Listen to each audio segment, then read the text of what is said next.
ये बात तो सबको पता चल ही चुकी है कि अब कोई भी जयंती हो, लेकिन अब सिर्फ दंगा जयंती ही होती है। कोई भी त्यौहार हो हिंदुओं का, उसमें मकसद एक होता है। मकसद ये वर्ड बदनाम करके मुसलमानों पर चिपकाया गया, लेकिन आज हिंदुओं का ही मकसद ये होता है, खास एक समुदाय का यह मकसद होता है कि हमारे प्रभु श्री राम हो या हनुमान जी हो, उनकी जब रैली हो या कोई भी धार्मिक प्रोग्राम हो तो हमारी रैली मस्जिद के आगे से निकलनी चाहिए। मैं इस रिपोर्ट को कवर ही नहीं कर रहा था, मैं आपको इसका अपडेट ही नहीं दे रहा था। मैं चाहता था कि और ये चीज़ें ना फैले और ये यहीं की यहीं ख़त्म हो जाए, लेकिन जो खुलासे हुए हैं वो दिमाग को फाड़ देने वाले हुए हैं।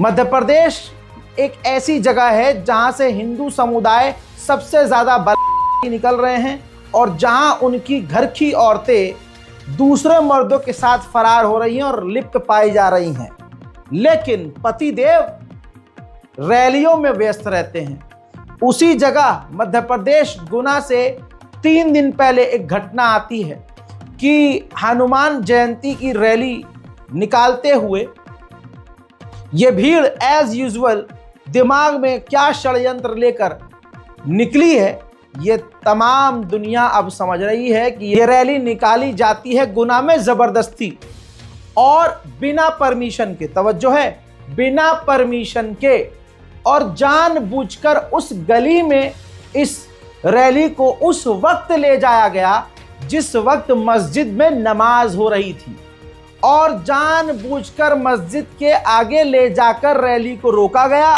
और मस्जिद के तरफ इशारे करके गालियां, अभद्र भाषा का इस्तेमाल किया गया। यानी वक्त ऐसा चुना कि नमाज का समय हो, वक्त ऐसा चुना कि नमाज के वक्त मुसलमान वहां मौजूद हो, और बिल्कुल मस्जिद के गेट पर ले जाकर माँ बहन की गालियां और आपत्तिजनक जो इनके खचरों जैसे गाने हैं वो खचरा गाना बजाने लगे। अब ये खचरों की फौज जाती है, गंदगी मचाती है, और वहां पर फिर जब मुसलमान जिंदा दिल शेर दिल बाहर आते हैं गेट पर और कहते हैं कि यहां से आगे बढ़ जाओ, अब इसी का इंतजार ये भीड़ कर रही थी। अब ये तस्वीर देखिए, ये हुआ है। उसके बाद नारेबाजी दोनों तरफ से होती है। ये अपना एक गंदा नारा लगा रहे थे, उधर से सिर्फ एक पाकीज़ा नारा अल्लाह अकबर बुलंद हुआ। अल्लाह अकबर नारा बुलंद क्या हुआ, इनकी आत्मा और पिछवाड़ा एक साथ फट गया और इनको लगा कि यार ये कैसे, कभी मुसलमानों ने ये किया ही नहीं है, ऐसे कैसे हो सकता है। इन्होंने उठाकर मुसलमानों पर पथराव करना शुरू कर दिया। दोनों तरफ से पथराव हुआ, दोनों तरफ से ज़बरदस्त तरीके से टकराव हुआ। पुलिस प्रशासन वहाँ मौजूद है, पुलिस प्रशासन रोकने की कोशिश करता रहा, लेकिन पुलिस प्रशासन फेल रहा।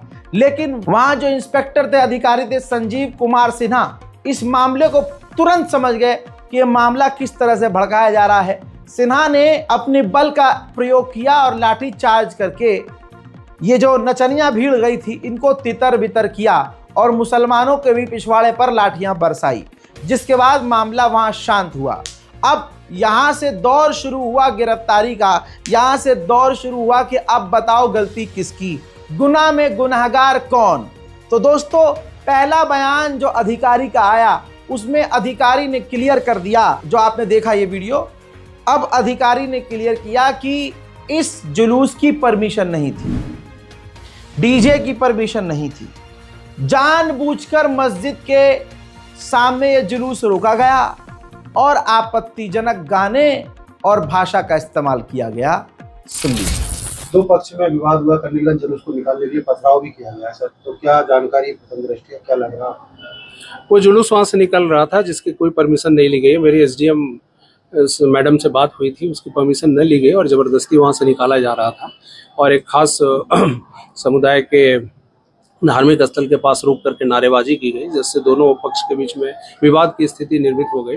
मैं खुद सीसीटीवी कैमरे पर उस समय देख रहा था। पथराव जैसी ऐसी कोई बात नहीं है, अब नहीं किसी को कोई चोट वगैरह की अभी तक कोई सूचना है।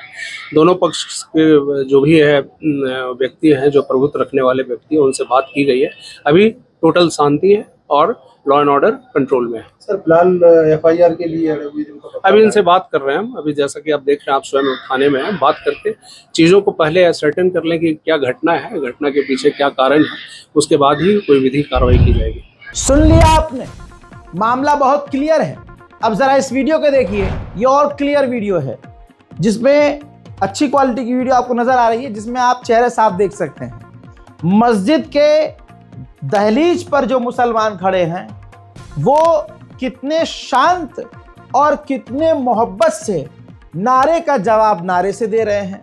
शांति प्रिय तरीके से मुसलमानों ने अपनी मस्जिद को जलने से बचा लिया।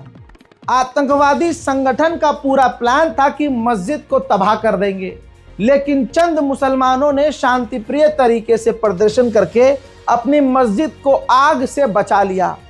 ये वीडियो सोशल मीडिया पर क्लियर दर्शाता है, और जो आपने प्रशासन का बयान सुना वो बयान बिल्कुल सटीक है कि जानबूझकर रैली बिना परमिशन के निकाली गई। अब ये बात बिल्कुल क्लियर है कि दंगा जानबूझकर उस तरफ से हुआ जो बिना परमिशन के रैली निकाल के लेके गया। याद रखिएगा, शासन ने कहा है, प्रशासन ने कहा है कि इस रैली की परमिशन नहीं थी। तो इसके बाद उम्मीद क्या है कि जिन लोगों ने ये रैली निकाली उनको गिरफ्तार करे पुलिस। लेकिन कमाल यह है कि ऐसा नहीं हुआ। हुआ ये कि पुलिस ने मुसलमानों को ही गिरफ्तार कर लिया।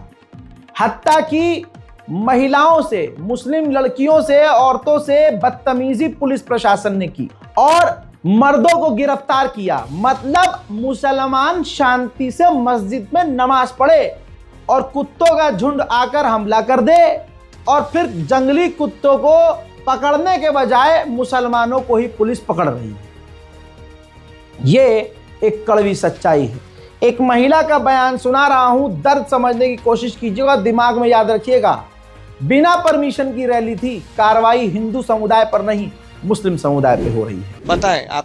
हम अंदर बैठे थे, हम बाहर इसके पापा आए तो बाहर पथराव चल रहा था। वो खड़े होकर देखने लगे तो दुकान पे हमला कर दिया सबने। दुकान पे हमला करा तो वो अंदर आ गए सब। अंदर घर में से उठा के ले गए, बच्चों की बात तोड़ गए। पुलिस वालों ने मेरे कपड़े खींच दिए। मैंने उनसे मना करा, अंकल जी मेरे कपड़े नहीं खींचो, मैं पुलिस वाले हो, तुम अंकल जी मदद करो। नहीं, हम तो ले जा रहे हैं। और मैंने बोला, कब ले गए? रात को ले गए उठा के। मेरे लड़कों को ले गए, मेरे लड़कों को ले गए उठा के, गेट तोड़ के। मैं अंदर गेट लगा के बैठी, जब भी पुलिस वालों ने पूरा गेट तोड़ दिया, कपड़े खींच दिया, पूरा गेट आके देखो तुम। वो थे, शामिल थे क्या इसमें घटना में? नहीं, आपके बेटे? नहीं, कोई भी नहीं था। आप तो उसमें कैमरे में देख लो, अगर ये सब कुछ है तो कैमरे में देख लो। वो तो घर ही बैठे थे सुख शांति से, उनको पता ही नहीं था। 2 दिन पहले मैं तो वहां से आई हूँ, अजमेर गई थी, और कुछ पता भी नहीं था। एकदम से जैसा हो गया। हुआ क्या था, आपको कुछ जानकारी? कुछ जानकारी नहीं है साहब। जहाँ से जुलूस निकल लिया था बढ़िया, कोई बेकसूर जुलूस निकला है, यहाँ पर कोई अवस्था नहीं थी। एक बार निकल गया जुलूस, निकल गया।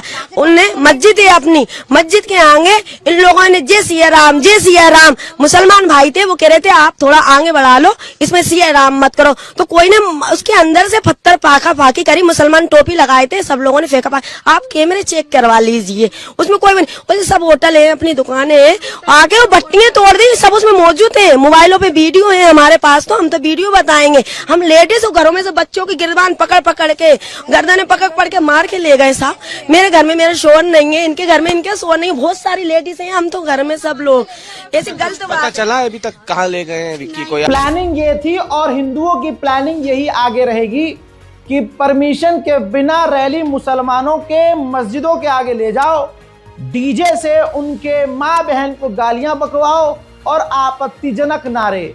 अगले को इतना उकसा दो कि उसकी अंदर की आत्मा अगर जिंदा हो तो कम से कम बाहर आकर कहे कि भाई आगे बढ़ो। और इतना ही कहने पर हम उसको माँ बहन की ओर गालियां बकेंगे और इतना उकसा देंगे कि सामने वाला जीने मरने को तैयार हो जाएगा। फिर होगा क्या? हम पथराव का इल्जाम लगाएंगे। प्रशासन के मुंह से आपने सुना कि पथराव मुसलमानों ने नहीं किया है। मस्जिद की तरफ से पथराव का क्या मतलब? मस्जिद में लोग नमाज पढ़ रहे थे, उनको पता भी नहीं था कि रैली यहाँ आ जाएगी। पूरे संयोजित तरीके से हिंदू समुदाय ये रैली लेकर वहां पहुंचा था, हिंदू संगठन रैली लेकर पहुंचा था। प्रशासन ने ये क्लियर बात कही है। तो हुआ क्या? जब ये हुआ तो अगले दिन, क्योंकि लाठियां पड़ी और जो हिंदू समुदाय चाह रहा था प्रशासन से कि एक आध गोली मार के जैसे संभल में 5-6 मुसलमानों का मार दिया है वैसे यहां भी कत्ल कर दे या हम ही मार दे, हमें मौका दे दे, वो चीज प्रशासन ने नहीं की। तो फिर क्या हुआ, अगले ही दिन रैलियां शुरू कर दी हिंदू संगठन ने। अब देखिए, एक तो इलीगल रैली, गैर कानूनी रैली, उसके बाद उस रैली में दंगा फसाद। हनुमान जी को भूल जाइए, हनुमान जी का तो नाम इस्तेमाल किया गया ना यार, और आगे और भी किया जाएगा। जितनी चतुर्थी आएगी, जो जयंती आएगी, वो सब अब सिर्फ मुसलमानों को परेशान और कत्ल करने के लिए इस्तेमाल की जाएगी और आगे यही होगा। अगर मुसलमान यही नहीं समझ रहा है तो सबसे बड़ा बेवकूफ़ है। इसलिए कहता हूं मस्जिद के आसपास, मस्जिद के बहुत ऊंचाई पर कैमरा लगाओ, हाई क्वालिटी विद साउंड, वही तुम्हारी जान बचा सकती है। और कम से कम प्रशासन फिर भी तुम पर अत्याचार करे तो वो सीसीटीवी फुटेज कोर्ट में काम आएगी। नहीं मानते तो मत मानो, फिर देखे जाओ आगे। अब क्या हुआ कि एक तो गलती, एक तो चोरी, ऊपर से सीना जोरी। अगले दिन हिंदू संगठन ने रैली निकाली और इस रैली के दौरान, जो कि ये वीडियो देखिए, इस रैली के दौरान पुलिस पर उन्होंने हमला किया, धक्का मुक्की की, नकाबपोश यानी मुंह ढाक कर। कितने प्री प्लान्ड हैं ये आतंकवादी, इस समुदाय के लोग कितने प्लानिंग से चलते हैं। और एक मुसलमान है बेवकूफ, मुंह खोल के हीरो बन के सामने आ जाते हैं, फिर पकड़े जाते हैं बाद में कि हमने सीसीटीवी कैमरे से निकाल लिया जी ने। और ये देखिए, मुंह ढाक कर पूरी प्लानिंग से आतंकियों ने क्या किया, ये विश्व हिंदू परिषद और बजरंग दल ने एक तो प्रदर्शन किया, पुलिस पर हमला किया, और फिर जब पुलिस ने हल्का फुल्का लाठी चार्ज किया, और वो क्यों करना पड़ा, क्योंकि ये उसी मस्जिद की तरफ जा रहे थे, पुलिस इन्हें रोक रही थी। ये उसी मस्जिद की तरफ जा रहे थे जिस मस्जिद पर इनका हमला करने का एक दिन पहले का प्लान था, और जिस मस्जिद की तरफ जानबूझकर ये इलीगल रैली लेकर गए थे। इसी दौरान दूसरी तरफ गोदी मीडिया अपना काम बखूबी कर रहा था मुसलमानों को बदनाम करने का। इसी दौरान खबर यह आती है कि 17 मुसलमानों को गिरफ्तार किया गया। तवज्जो है मुसलमानों, हिंदुओं को गिरफ्तार नहीं किया गया। जो पक्ष इलीगल रैली लेकर गया था, गैर कानूनी हथियारबंद रैली लेकर गया था मस्जिद पर हमला करने के लिए, उनमें से किसी की गिरफ्तारी नहीं हुई। 17 मुसलमान एक तरफा गिरफ्तार किए गए। अल्लाह अकबर, ये कानून है एक तरफा। अरे मुसलमान बेचारा नमाज पढ़ रहा है, पूरी प्लानिंग से उसको घेरा गया, उसको सामने खड़ा किया गया, अब उसको गिरफ्तार कर लिया गया। जो इलीगल रैली लेकर गए उन पर कोई कार्रवाई नहीं। बहरहाल अभी गोदी मीडिया ये खिचड़ी पका रहा था कि अचानक से खबर आती है कि दोबारा से मुस्लिम मोहल्ले पर हमला किया है हिंदुत्व के आतंकवादियों ने। मुसलमान इलाकों में जाकर पथराव कर डाला, मुस्लिमों के घरों में घुसकर महिलाओं के साथ बदतमीजी की, और मुसलमान चूड़ी पहन के बैठा रहा। घर के अंदर कोई घुस गया तो तुमने छोड़ कैसे दिया?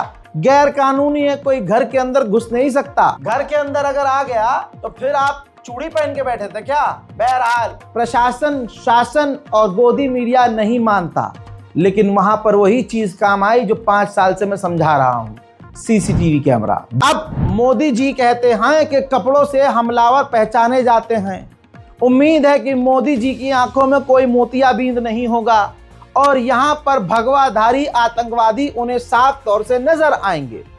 पूरी दुनिया देख ले, चाहे मोदी, योगी, अमित शाह न देखे, लेकिन आप ये देखिए कि हमलावर किस कपड़े में है और मुसलमानों पर किस तरह की ज्यादती हो रही है, और दुनिया खामोश देख रही है। जब पहला ये दंगा हुआ वीएचपी और हिंदू बजरंग दल के द्वारा मस्जिद के आगे जाकर दंगा करने पर, तो उसके बाद पुलिस ने मुसलमानों को ही गिरफ्तार करके ऐलान कर दिया कि सब कुछ बढ़िया है, अफवाहों पर ध्यान ना दे, और सबको शांत कर दिया। और सबने पुलिस पर, प्रशासन पर यकीन कर लिया, हाँ अब कुछ नहीं है। उसका फायदा उठाकर अब बताइए, पुलिस गश्त भी कर रही है। आज तक की रिपोर्ट के अनुसार पुलिस गश्त कर रही थी, जवान गश्त कर रहे थे, लेकिन उसके बावजूद मुसलमानों के घरों पर अगले दिन दोबारा से हमला हो गया। इसका मतलब प्रशासन ने जानबूझकर उन दंगाइयों को, हिंदूवादी आतंकियों को मुस्लिम गलियों में जाने दिया, या फिर वो जो तैनात थी पुलिस, वो सिर्फ मुसलमानों के विरोध में, मुसलमानों के खिलाफ तैनात थी, क्योंकि जिस तरह से एक तरफा मुसलमानों को पीटा गया और गिरफ्तार किया गया, साफ जाहिर है कि प्रशासन वहां दोगला रवैया अपना रहा है। एक महिला चीख चीख कर बता रही है कि उनके घर पर दोबारा हमला हुआ। उनके मोहल्ले में अगले दिन की बात है, जो जयंती को हो गया सो हो गया, दोबारा से हमला किया गया, खतरनाक हमला, और प्रशासन भी उनके ही बेटे को गिरफ्तार करने आ गया। पथराव किया गया, नारेबाजी की गई, लेकिन महिला की हिम्मत को सलाम। महिला मुसलमान मर्दों से ज़्यादा हिम्मत वाली है। कहती है मैं तो नहीं लगाऊंगी नारे, मैं क्यों लगाऊं। यानी हिंदू संगठन नारे लगाने के लिए कह रहे थे कि लगा नारे। सुनिए आज तक की इस वीडियो को। अब यार गलियों में से आए, अम्मा बहन करते हो पूरे तोड़ फोड़ के गए। ये बताइए आप, हमारे यहाँ के आदमियों को तो अंदर कर रहा है, बंद कर रहा है, और हमारी हिफाजत कौन करेगा? ये बताओ आप। तो कौन लोग आए थे? ये अभियान बन के तो आए थे पीछे के, नारे लगाते हुए, गाड़ियाँ तोड़ गए। क्या नारे लगा मेरे रहे थे? लड़के को उठा रहे थे वो। क्या नारे लगा रहे थे? मेरी माँ से चलते नहीं बनती, मैं नारे क्यों लगाऊं? मैं तो नहीं लगाऊं नारे। और जो ईंटें फेंकेगा टूट गई सबकी। बता दें कि गुना में बीते दिन हुए बवाल के बाद शांति पसरी हुई थी। हनुमान जयंती पर निकाले जा रहे जुलूस के दौरान पथराव के मामले में पुलिस ने 9 आरोपी को गिरफ्तार कर लिया था। इलाके में पुलिस के जवान गश्त कर रहे थे। पुलिस ने किसी भी तरह की अफवाहों पर ध्यान न देने की अपील भी की थी, लेकिन एक बार फिर शहर का माहौल तनावपूर्ण हो गया है। गुना से वहीं पत्रकार काशिफ बताते हैं, आपकी स्क्रीन पर देखिए, वो अपने इन्वेस्टिगेटिव रिपोर्ट में आज तक का डिटेल्ड वीडियो शेयर करते हुए बताते हैं कि गुना में हनुमान जयंती के दिन कथित हिंसा के खिलाफ बजरंग दल, विश्व हिंदू परिषद से जुड़े लोग रैली निकालकर, देखिए, एक तो खुद इलीगल रैली निकाली और खुद दंगा भड़काया, और फिर एसपी ऑफिस जा रहे थे अगले दिन ज्ञापन देने। इसी बीच रैली में मौजूद कुछ नकाबपोशों ने धारदार हथियार के साथ मुस्लिम कॉलोनी में घुसकर तोड़फोड़ शुरू कर दी, जिसके बाद फिर से पुलिस प्रशासन को मोर्चा संभालना पड़ा था। दोस्तों, उससे रिलेटेड वीडियो खुद इन्होंने शेयर की है। आपके विश्वास और आपकी आसानी के लिए एक सबूत न्यूज़ 24 का लगा रहा हूं। मध्य प्रदेश के गुना में हनुमान जयंती पर तनाव, और ये 3 लाइनों में सारी कहानी न्यूज़ 24 ने क्लियर की हुई है। मध्य प्रदेश के गुना में हनुमान जयंती पर तनाव, मस्जिद के सामने डीजे बजाने पर हुआ विवाद। गुना एसपी संजीव कुमार सिन्हा ने बताया जुलूस बिना परमिशन के जबरदस्ती निकाला गया। जबरदस्ती जो जुलूस निकाला गया हिंदुओं के द्वारा, उसकी वजह से दंगा मचा है। ये तमाम जगह लिखा है, लेकिन फिर भी गिरफ्तारी मुसलमानों की हो रही है। क्यों? एक बात यह भी क्लियर है कि पूरे भारत में जो भी दंगा हो रहा है वो सिर्फ राजनीतिक दंगा है। भगवान के नाम का सिर्फ इस्तेमाल करके दंगा किया जा रहा है और इसका कोई मतलब नहीं है। हजरात, मुर्शिदाबाद और मालदा में भी हुए और वहां चल रहा है मामला बड़ा खतरनाक। लेकिन दंगे से पहले का बता दूं, ये व्यक्ति जो आपको समोसे की नोक दिख रही है, ये मोटू पतलू का, ये मोटू, ध्यान से देखिए इस इंसान को, ये बीजेपी का पूर्व सांसद है अर्जुन सिंह। इसने दंगे से पहले, ये दंगे से पहले का वीडियो दिखा रहा हूं आपको, इसने दंगे से पहले कहा था कि बिहार और झारखंड से हिंदुओं को लेकर जाऊंगा और एक ही दिन में मुर्शिदाबाद और मालदा को मुसलमानों से खाली कर दूंगा, यानी मुसलमानों को सफाया कर दूंगा। सुनिए। बड़ा भावे একটা অর্ডার দরকার আছে, যেখানে যেই উপদ্রব করবে শুট এন্ড সাইটের অর্ডার করে দিন, একদিন লাগবে। বিহার আর ইউপি থেকে, বিহার আর ঝাড়খণ্ড থেকে হিন্দুদেরকে নিয়ে ওখানে আমরা ঢুকবো, একদিনে খালি করে দেবো মুর্শিদাবাদ মালদাকে, একদিনে খালি করে দেবো, একদিন লাগবে আমাদের। अब इसके बाद पश्चिम बंगाल में जब दंगा शुरू हुआ, मुर्शिदाबाद में दंगा शुरू हुआ, तो वहां के लोकल मुसलमानों ने जालीदार टोपी पहने हुए हिंदुओं को गिरफ्तार किया। मुसलमानों का भेष बनाकर मुसलमानों की बस्ती में घुसकर मुसलमान बनकर ये दंगा फैला रहे थे। आप समझ रहे हैं?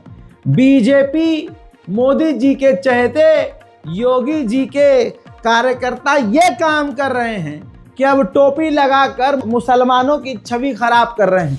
अब वो वीडियो ये আজকে দেখি এরা হিন্দু মুসলমানের বেশি আসিয়া ভিক্ষা করে, কিন্তু মুসলমান দেশ কেন নিল? ভিক্ষার জন্য না, এরা খারাপ উদ্দেশ্য থাকতে পারে। এরা করবে মুসলমান সাথে খারাপ কাজ আর দুর্নাম হবে সমস্ত মুসলমানের। হ্যাঁ, কি বলবেন বলেন, কমেন্ট করেন। কোথায় গেছেন ভাই? কোথায় গেছেন? গ্রামের নামটা কত বলবো? कहाँ से आया? कहाँ से आया? हाँ? बिहार से। क्यों आया इधर? हाँ? क्यों आया? पैसे कमाने के लिए। जोर से बोल। आप मुसलमान है क्या? मुसलमान नहीं तो टोपी क्यों लगाया? हाँ? आप कहाँ से आया? हाँ? आपका नाम क्या है? हाँ? आशीष कुमार। দেখো বন্ধুরা,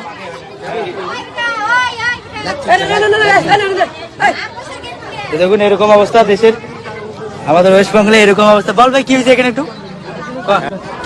তো এখানে অনেক লোক জমা হয়েছে, পুলিশ আসবে, পুলিশকে খবর দেওয়া হয়েছে। তো এই দুজন আসছে, দুজন হিন্দু ভাই মুসলমান সেজে আসছে, পয়সা কালেকশন করতেছে বাড়ি বাড়ি। আমি এখন চললাম ফালাকাটা। ভাই মুসলমান ডকুমেন্টস দেখা তো, এই যে ডকুমেন্টস একটা ছেলের,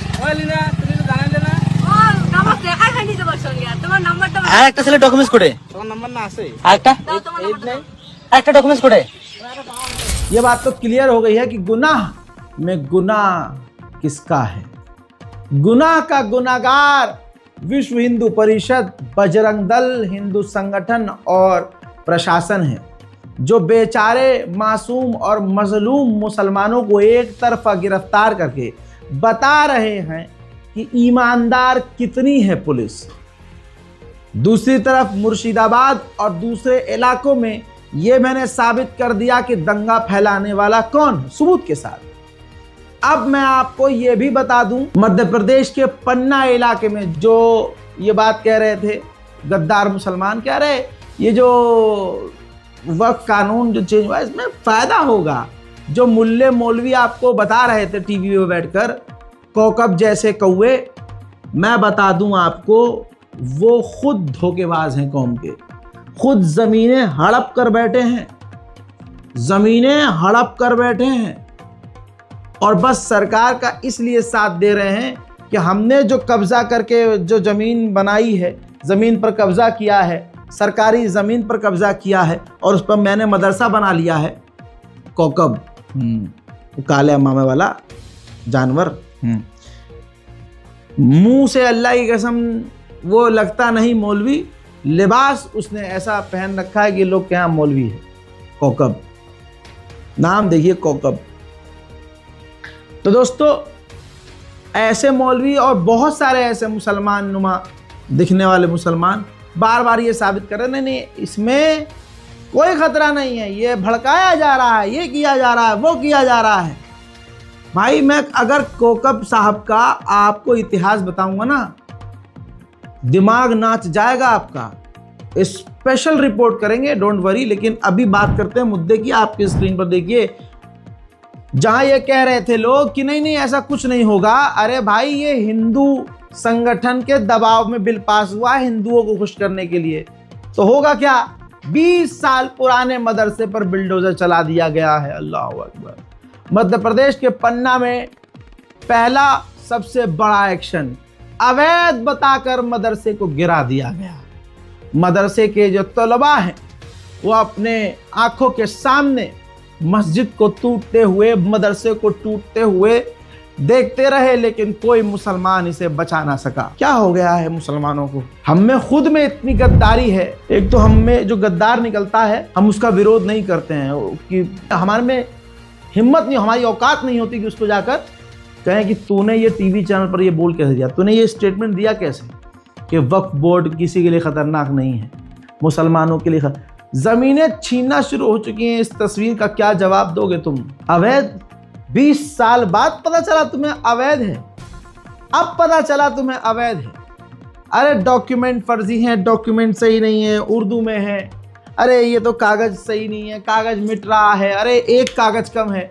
इस तरह के हजार बहाने हैं भाजपा के पास तुम्हारे मदरसे मस्जिदे कब्रिस्तान तोड़कर उस पर कब्जा करने का और उसको अदानी अंबानी को देने का, लेकिन ये बात तुम्हें समझ में नहीं आएगी। जहां चाइना हमसे 200 साल आगे हो गया है, पता है चाइना में जब आप मूतने जाओगे, जो शौचालय होता है ना, जो तुम्हारे पिता ने बनवाया था, जिसका आज नामो निशान नहीं है, शौचालय, और मुगलों के बनाए हुए इमारतों से पैसा वसूल कर डकार मार रहा है तुम्हारा बाप, और तुम्हारे पास कद्दू कुछ है नहीं। लेकिन अब चाइना को देखो कि चाइना भी शौचालय जो बनाया है, उसमें जब आप मूतने जाओगे, पेशाब करोगे, तो इतना एडवांस है चाइना कि जैसे ही पेशाब करोगे तो जिस चीज में आप पेशाब कर रहे हो, जो मर्दों के लिए अलग है और महिलाओं के लिए अलग है, उसी में ऊपर डिस्प्ले लगी होती है। जब आप पेशाब कर लोगे उसी वक्त आपका यूरिन टेस्ट भी हो जाएगा उसी पेशाब से, और वहाँ ऊपर डिस्प्ले पर आपके रिपोर्ट आ जाएगी कि आपके पेशाब में ये चीज़ें हैं, ये खतरा है, ये चीज़ बढ़ी है, ये चीज़ घटी है। आप समझ रहे हो? तो चाइना वहाँ पहुँच गया है। चाइना में अस्पतालों के अंदर रोबोट ऑपरेशन कर रहे हैं। चाइना में बच्चों को रोबोटिक्स सिखाया जा रहा है, उनको एडवांस टेक्निक सिखाई जा रही है, और हमारे दिल्ली यूनिवर्सिटी की प्रिंसिपल गू पोत रही है दीवारों पर। ये देखिए, ये मानसिकता है जो खास समुदाय से होता है। अब आप देखिए असल में अंदर से वो क्या निकल रहा है, देख लीजिए। ये किस धर्म के लिए कलंकित बात है, आप सोचिए। जहां दुनिया एडवांस टेक्नोलॉजी हासिल कर रही है, इनके पास गू के अलावा कुछ नहीं है। खाने के नाम पर गू, लेपने के नाम पर गू, दीवार को ठंडा रखने के नाम पर गू। अबे भाई मुंह पे लगा लिया करो फेशियल समझ के, फिर गू से नहाया करो, जंगलों में चले जाओ, गोबर में घुस जाओ, उपले खाओ, भाड़ में जाए दुनियादारी। ये देखिए किस तरह से, कौन से, मतलब दिल्ली यूनिवर्सिटी की प्रिंसिपल को किस बेस पर, उसकी किस नॉलेज पर हायर किया गया होगा, कैसे इसको ये नौकरी मिल गई भाई। ऐसी सोच पैखाने की सोच है। मतलब एक खास समुदाय से आया हुआ प्रोफेसर भी हद से हद अगर एडवांस सोचेगा तो सिर्फ टट्टी सोचेगा। उधर दिल्ली से रोज विकास की तस्वीरें आ रही हैं। ये देखिए, अभी 1 महीना 1.5 महीना भी नहीं गुजरा है, भाजपा दिल्ली में आई है। 2 महीने के अंदर दिल्ली पूरी तरह से बर्बाद। दिल्ली के आया नगर इलाके में जनता नर्क की जिंदगी जी रही है। ये कितने शर्म की बात। शायद भाजपा ने जो वादा किया था कि दिल्ली में जगह जगह हम स्विमिंग पूल बनाएंगे, ये उसी का हिस्सा है। पूरी गली और पूरा मोहल्ला स्विमिंग पूल बना हुआ है। प्लान बड़े अपग्रेड कर दिए गए हैं। जिन्होंने बटन दबाया था, हमें फ्री का कुछ नहीं चाहिए, हमें तो मोदी चाहिए, मोदी चाहिए, लो मोदी। कूड़ा उठाने वाली गाड़ी भी आती है, वो भी अब फ्री में कूड़ा नहीं उठाएगी। दिल्ली में कई इलाकों में पानी नहीं आ रहा है, गटर का पानी आ रहा है। अब जो सोशल मीडिया पर मोदी मोदी मोदी मोदी मोदी मोदी लिख रहे थे, अब उनके पास मोदी मोदी मोदी करने का टाइम नहीं है। अब वो हाथ में कनस्तर लेकर, बाल्टी लेकर लाइन में लगे, मेरा नंबर है, चल भाई, टंकी की लाइन में लगे रहे। ट्रक आया है पानी लेके, भाई 2 घंटे लाइन में ही लगे हैं। ऐसा विकास, मजा ही आ गया। उधर ऑटो वालों में भी बड़ी खुशी, दिल्ली में, दिल्ली के जो ऑटो वालों में भी बड़ी खुशी है भाई।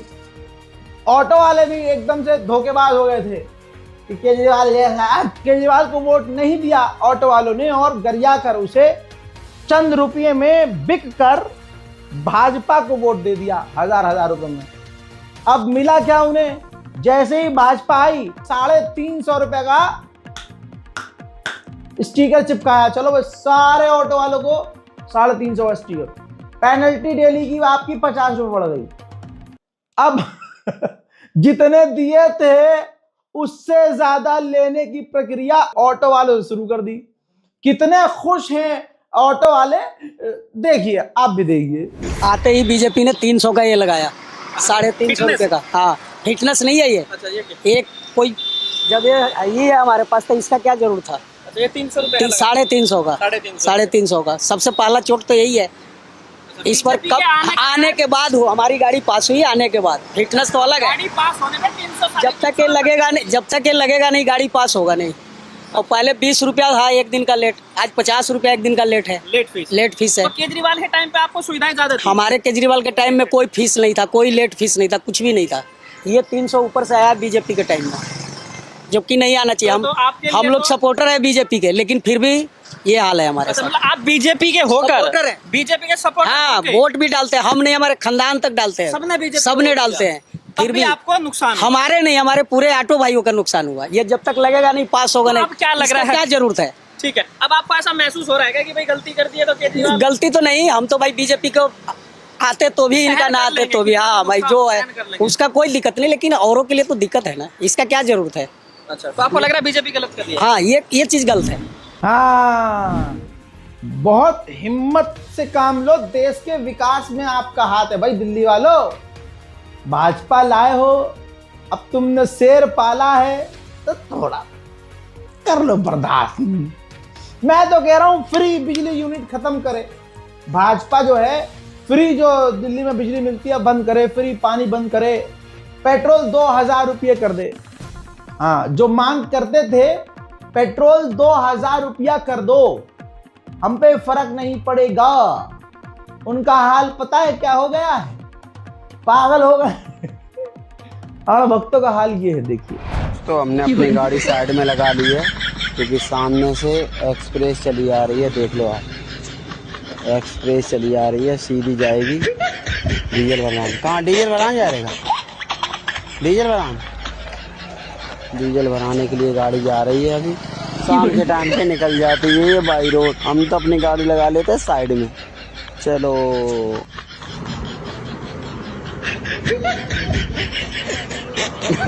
डारे नहीं, डालते यार, नहीं डालते गाड़ी।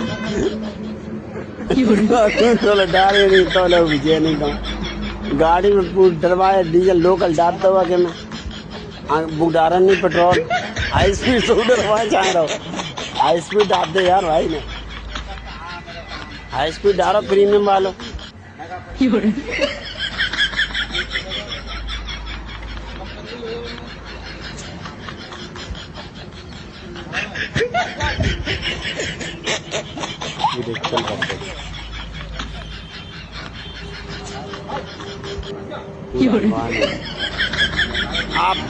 अब गाड़ी दौड़त रहेगी जे भाई साहब। आप दौड़ लगी, अब चक्कर से मुड़ा दे, जगह से नहीं मुड़ पे, मतलब पूरा राउंड दे के मुड़ पे गाड़ी भाई। दूर से कटिंग लाई है उन्हें और चली गाड़ी। देख स्टेप देख वके हैं, साथ के। अब स्पीड के साथ पकड़ खुल जाता।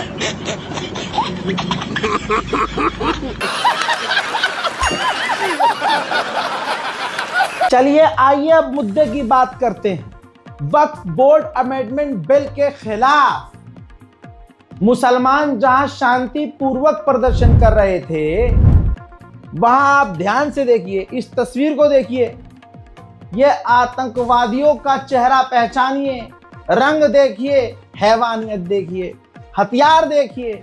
और अब बात सुनिए, वक्फ बोर्ड अमेंडमेंट बिल के खिलाफ 300 मुसलमानों पर एफआईआर किया गया है प्रदर्शन करने पर मुजफ्फरनगर में। सीतापुर में 60 मुसलमानों पर और कानपुर में 23 मुसलमानों पर एफआईआर की है, गिरफ्तारियां हुई हैं। यहां पर योगी जी की खुद की सेना, करनी सेना, दंगाई सेना हथियारों के साथ चीखती चिल्लाती, आतंक मचाती हुई नजर आई, लेकिन पुलिस में इतना दम नहीं हुआ कि इनके खिलाफ कार्रवाई करे। क्योंकि जो ज्ञान देता है बैठकर टीवी पर, क्या आ रहा, हिंदुओं से अनुशासन सीखना चाहिए, या उसी का आदेश होगा कि अरे इनको गिरफ्तार मत करना, बड़ी बेइज्जती हो जाएगी। इससे बेइज्जती नहीं होगी।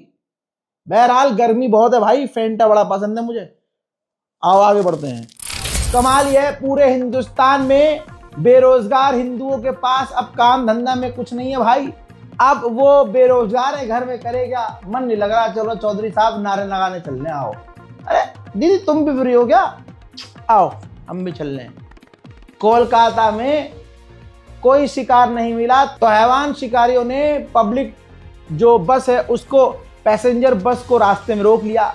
और आतंकवादी भीड़ ने क्या किया, जो ट्रक पर 786 लिखा था उससे भी तकलीफ। आज हिंदू इतना डरपोक है कि मुसलमान पहले अल्लाह बोलो तो बहुत दूर की बात, 786 कहीं लिख दे, अरे बाप रे 786 लिख दिया इसने, चलो चलो चलो चलो।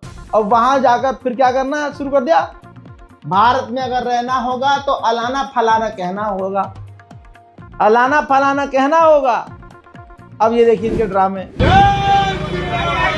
झंडा बनेगा तो 4 भी नहीं रहेगा, 786 भी नहीं रहेगा, अगर राम का झंडा नहीं रहेगा तो। जय जय श्री राम बोलना पड़ेगा।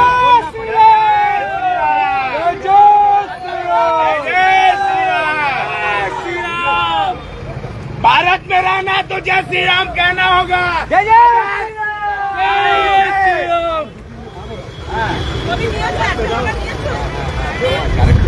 आपने इनकी बौखलाहट, इनके अंदर का जो ज़ॉम्बी है, बीमारी है, ये बीमारी इनके पीछे से घुसी है और मुंह से बाहर आ रही है।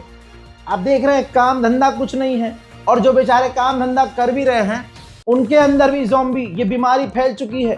पूरी दुनिया में सबसे खतरनाक बीमारी यही है, अलाना फलाना कहना होगा। भारत में अगर रहना होगा ऐसे को तो पकड़कर मुंह लाल कर देना चाहिए। हजरात, मुसलमानों को हिम्मत रखनी चाहिए। एक औरत सबक दे रही है कि कितनी हिम्मत रखनी चाहिए। अंकल क्या कह रहे हो आप मेरे बेटे से? पाकिस्तान बोला कर। क्यों बोलेगा वो? आप तो अनभक्ति फैला रहे हैं बैठे बैठे। नहीं आप बोल लो अल्लाह अकबर, अल्लाह अकबर है तो आप बच्चों से क्यों बुलवा रहे ये चीज? मैं तो ऐसे ही मजा लेता। नहीं अंकल ऐसे मजा नहीं लो, आप बच्चों से ये सब मत बुलवाओ, आप मेरे से बोलो ना। मैं तो बोल दिया जो तू करे। नहीं हिंदुस्तान में रह रहे तो तुम्हारा खा रहे हैं, बता दो। अपनी मेहनत करके खा रहे हैं ना, या तुमसे मांग कर खा रहे हैं? आज के बाद मेरे बच्चों से मत करना ऐसा फालतू के मजाक। मुझे नहीं पता ये वीडियो कहाँ का है, लेकिन है हिंदुस्तान का। मोहल्ले की हिंदूवादी दुकान पर माँ ने बेटे को सामान लेने भेजा कि जा बेटा सामान ले आ। मुस्लिम बच्चा सामान लेने गया तो दुकानदार इतना कुत्ते का बच्चा था, उस हराम की नस्ल ने उससे गंदे गंदे नारे लगवाने शुरू कर दिए। नारे लगावे, वरना तो ये पाकिस्तान जाना होगा। बेचारा बच्चा जाकर माँ से कहता है अम्मी ऐसे ऐसे कह रहे हैं। वहाँ पर दूसरी महिलाएं होती दूसरे जगह की, ज़्यादातर मुसलमानों में ऐसे ही थोड़ा डर का माहौल सा बना दिया गया है। जितना डरोगे उतना डराया जाएगा, ये भी बात क्लियर है। अब वो बेचारी औरत पहुँचती है, बेचारी क्या हिम्मत वाली शेरनी है वो, पहुँची। हाँ जी अंकल क्या कह रहे थे तुम? मैं तो मजाक कर रहा था, मैं मजाक कर रहा था कि पाकिस्तान भेज देंगे अगर तूने ये नहीं बोला। फिर जो उसने लताड़ लगाई है, बस गलती ये हो गई कि वीडियो जब उसने बनाई थी तो FIR भी करनी चाहिए थी। वहां के मुसलमानों को उस महिला का साथ भी देना चाहिए था, लेकिन अपने ही दम पर इस औरत ने जो किया, मुसलमान मर्द भी नहीं कर रहे हैं। तो दोस्तों सबक सीख लो, किसी के दबाव में आकर कानून तुमको बिल्कुल इजाजत देता है, नारे नहीं लगाओगे। अपने मन से जो बोलना हो बोलो, लेकिन किसी के दबाव में कोई भी आड़ा टेढ़ा नारा लगाने की जरूरत नहीं है। और जो ये कुत्ते की नस्ल नारा लगवाती फिर रही है, ये बेचारे गरीब हैं भाई, फटीचर हैं, इनकी औकात कुछ नहीं है।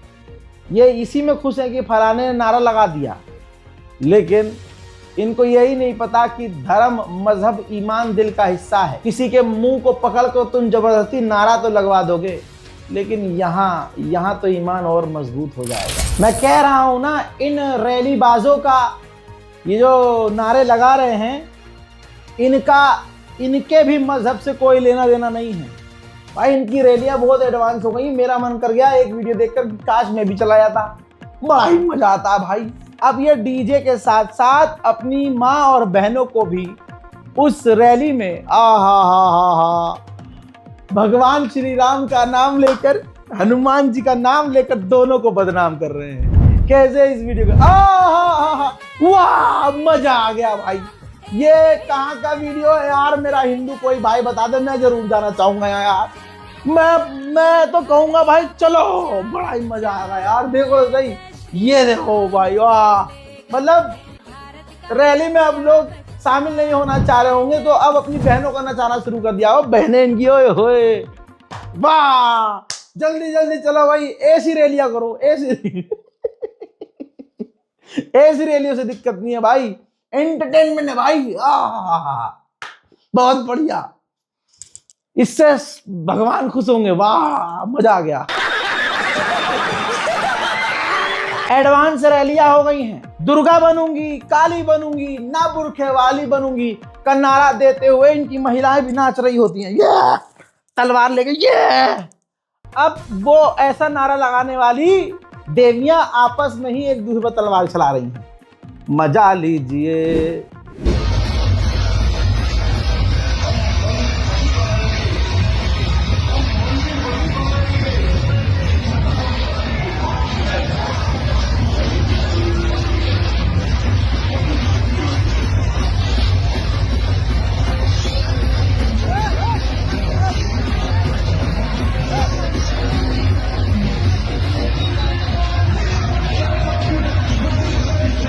वाह भाई वाह वाह, खड़े होकर तालियां भाई साहब। दोस्तों फिलहाल की इस रिपोर्ट में इतना है। अभी और बजाएंगे लेकिन थोड़ा सा सांस लेने देते हैं, ऐसा ना हो किसी ससुरे का दम ही निकल जाए। इंतजार कीजिए अगली रिपोर्ट का, और इस चैनल को सब्सक्राइब कीजिए और अपनी राय कमेंट में जरूर लिखिए। हाँ, शेयर करना यार, दबा के शेयर करो। जय हिंद।